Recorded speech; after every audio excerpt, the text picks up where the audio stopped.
ស្រង់អនាខាអូនណានិយាយទៅកុំយំសួររកម្ដាយអ្នក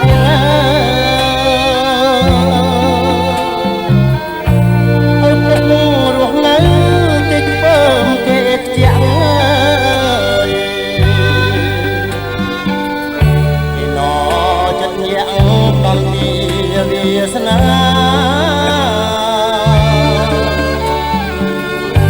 ប៉ាទៅបួងឈ្មោះថាជាប្រុសប៉ាគ្មានប៉ាយកប្រពន្ធទៀតក្រែងញាតិទេថាខ្លាចចិត្តម្ដាយចុងទេគ្មានមេត្តា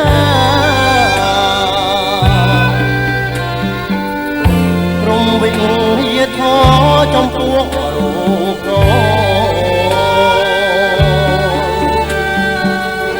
មិនបាច់មកខាងមកស្រោះទៀតទេ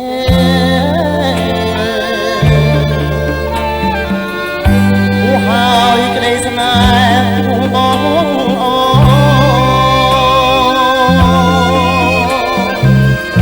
ហៅចោលសំពើតែតោងក្បោ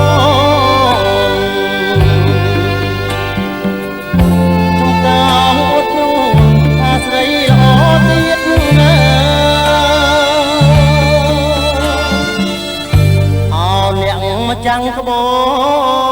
នសណ្ដោងយករូបស្រីចាដោយសត្វអណ្ដាតលើងព្រៃពីឃ្លាតណាមាយាសត្វស្រី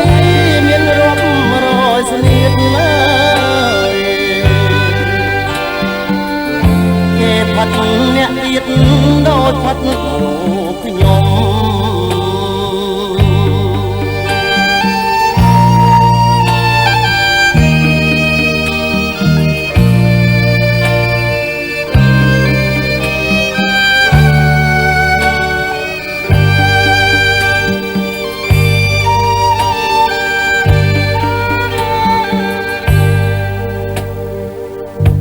មិនបាច់មកខាងមកស្រកទៀតទេអូហើយក្តីស្នេហ៍បងអូហៅចោលសំពើទៅតោងខ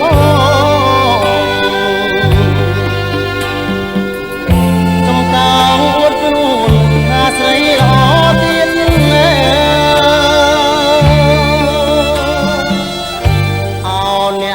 ចាំងក្បូនសណ្ដោងយករូបស្រីចាដោយសត្វអណ្ដាតភ្លើងព្រៃពីឃ្លាតណាមាយាសត្វស្រីមានរាប់រយស្នៀតណាគេផាត់អ្នកទៀតដោយផាត់រូបខ្ញុំ